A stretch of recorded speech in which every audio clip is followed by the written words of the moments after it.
சிறகடிக்க ஆசை serial இன்னிய episode சும்மா பட்டாசா இருந்துச்சுங்க. ரோகிணி வசமா மாட்டிக்கிட்டாப்ல. இப்ப பிரவுன் மணிய கொண்டு வந்து உட்கார வச்சுக்கிட்டு நம்ம முத்துவும், மீனாவும் போட்ட அந்த பிளான் எல்லாமே ஒர்க் அவுட் ஆயிடுச்சு. இப்ப கடைசியா நம்ம பிரவுன் மணி ஏந்திரிச்சு பேச ஆரம்பிக்கிறாப்ல.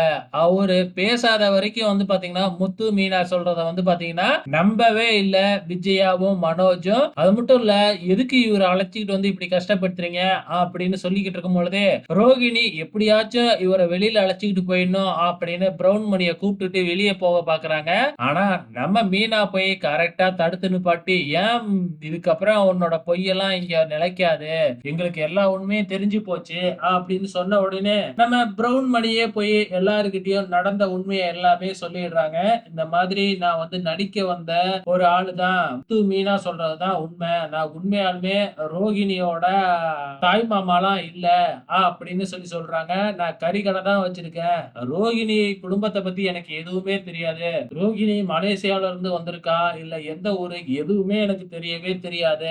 என்னையே சினிமாவுல நடிக்க வைக்கிறேன்னு ஆசை வார்த்தை கூப்பிட்டு கூறி தான் வந்து பாத்தீங்கன்னா இதுல நடிக்கவே வச்சாங்க அப்படின்னு எல்லா உண்மையும் சொல்லிட்டு எல்லாத்துக்கிட்டையும் மன்னிப்பு கேட்டுட்டு கடைசியா ரோகிணி கிட்ட போய் நான் அப்பவே உன்கிட்ட சொன்னேன்ல பாப்பா, இப்படி எல்லாம் பொய் சொல்லிக்கிட்டே இருந்தா நம்ம நடிச்சுக்கிட்டே தான் இருக்க வேண்டியது இருக்கும். ஆரம்பத்திலேயே வந்து உண்மையை சொல்லிட்டோம்னா நமக்கு எந்த பிரச்சனையும் இல்ல அப்படின்னு சொல்லிட்டு அவர் மாட்டுக்கும் கிளம்பி போயிடுறாரு. அதுக்கப்புறம் அண்ணாமலை விட்டு லெஃப்ட் அண்ட் ரைட் வாங்கிக்கிட்டு இருக்கிறாப்ல ரோகிணிய. அவரு கொஞ்சம் சாஃப்டா தான் பேசிக்கிட்டு இருக்கிறாரு. இருந்தாலும் பயங்கரமா திட்டி திட்டி தான் பேசிக்கிட்டு இருக்கிறாரு. அதுக்கப்புறம் கொஞ்ச நேரத்துல மனோஜ், உனக்கு இதெல்லாம் தெரியுமா அப்படின்னு உடனே, மனோஜ் சத்தியமா எனக்கும் தெரியாது, இவ யாருன்னே எனக்கு தெரியல, நான் யாரு கூட வாழ்ந்துகிட்டு இருக்கேன்னு கூட எனக்கு புரியல அப்படின்னு நம்ம மனோஜ் சொல்ல ஆரம்பிக்கிறாப்ல.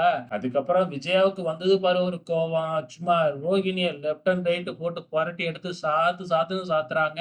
உன்னை என் தலையில தூக்கி வச்சு ஆடுனதுக்கு என் தலையில புலவ அரைச்சிட்டல, உன் வாயிலிருந்து வர்றது எல்லாமே ஒரு பொய்யா தான் இருந்திருக்கே, அந்த அளவுக்கு எங்க எல்லாத்தையும் கேனச்சியா ஆக்கி வச்சிருக்க நீ அப்படின்னு சொல்லி விரட்டி அடிக்கிறாங்க. சோ இனி எபிசோட் இதோட முடிஞ்சிருக்கு. நாளைக்கும் இது கண்டினியூ ஆகும். பொறுத்திருந்து பார்க்கலாம்.